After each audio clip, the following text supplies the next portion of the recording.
मौत को छू के टक से वापस आया है। देखिए ना, फिर से वही कर रहा है, स्ट्रेंथ दिखा रहा है। आप किसी का वही बात है, दोबारा से अगर प्लेस करोगे तो रिस्की हो जाएगा काफी ज्यादा। बाकी आपकी मर्जी, अगर लेना है तो लाइन के ऊपर है। हैंड टू हैंड एग्जिट का हिम्मत रखना, तभी प्लान करना, नहीं तो छोड़ देना।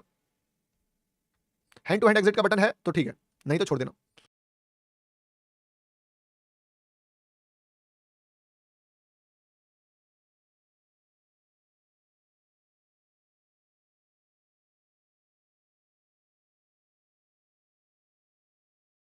So one of the greatest opportunity जो 1 घंटे में बन सकता था, वो तुम्हारे भाई ने तुम्हारे सामने पेश किया। मार्केट कुछ भी नहीं करता है, बहुत कम टाइम ऐसा होता है कि मार्केट अपने पैटर्न्स को ब्रेक करता है। मार्केट हमेशा एक पैटर्न पे चलता है और हम लोग उस एक पैटर्न के पीछे वाले पैटर्न पे चलते हैं। यानी कि अगर मार्केट, जैसे गोल्ड कैसे चढ़ा था, गोल्ड एक बार गिर गया, हम लोगों ने देखा क्रैश। अब उसके बाद पैटर्न क्या देख लिया हम लोगों ने? क्रैश। बड़ा इंपैक्टफुल हम लोगों ने क्रैश देख लिया। अब मार्केट धीरे धीरे धीरे धीरे धीरे धीरे धीरे धीरे धीरे ऊपर जाता है। जब तक हम लोगों का ये माइंड, फिर मार्केट जब गिरना स्टार्ट करेगा तब हम लोग क्या करेंगे? हम लोग सोचेंगे ये वाला, हमें ये भूल जाते हैं हम लोग कि ये वाला था। फिर हम लोग ये वाला याद रखेंगे, अरे मार्केट तो चढ़ता था। फिर जब गिरेगा फिर डर जाएंगे। फिर जब मार्केट चढ़ेगा तब हम लोग क्या याद रखेंगे कि अरे मार्केट तो गिरा था। हम लोग एक स्टेप पहले वाला जो करंट चल रहा है, इसको नहीं पकड़ के इसको पकड़ते हैं, इसको नहीं पकड़ के इसको पकड़ते हैं, और इसके चक्कर में हमारा सारा मोमेंटम छूट जाता है। जब मार्केट गिर रहा होता है हम लोग बाइंग चेस कर रहे होते हैं, जब मार्केट चढ़ रहा होता है हम लोग सेलिंग चेस करते हैं। तो ये सिर्फ बाइंग और सेलिंग तक सीमित नहीं होता, इसके ऊपर का भी ये चीजें काम करती हैं। मैं बताता हूं कैसे।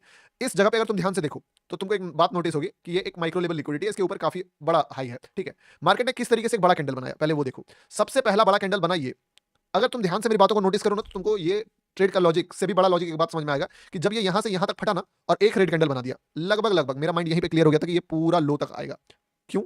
क्योंकि ये सरप्राइज है और ये सरप्राइज करेगा, मार्केट नहीं करेगा। और टारगेट आज पहली बार तुम देख रहे होगे कि मैं टारगेट जो है वो छोटा कर ही नहीं रहा था, मैं बड़ा करके एकदम यहां तक का जो लगाया हुआ था वो वहीं तक लगा के रख दिया। ये नॉर्मल डेज में मैं नहीं करता हूं। सुनना ये क्यों? क्योंकि एक तो सबसे बड़ा बाइंग कैंडल आया, वो बाइंग कैंडल था 140 पिप्स का।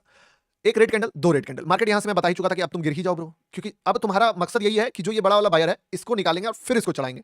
मेरा पर्सपेक्टिव सिंपल सा था कि मैं इस बायर को देख लिया कि ये बड़ा है, मैं यहीं पे समझ गया कि इसको गिराने आ रहा है, क्योंकि अगर ये बड़ा बायर है तो बड़ा बायर लुढ़कना नहीं चाहिए, इसके बाद एक और ग्रीन कैंडल बनना चाहिए। बट ये रेड बन गया और रेड के पास से फिर ग्रीन नहीं हुआ, अगर ये भी रेड बन गया तो दैट मींस कि मार्केट अब एक लेवल और ट्रैप करने आएगा। ये निफ्टी से सिखाया मैंने, मैं बता देता हूं तुमको।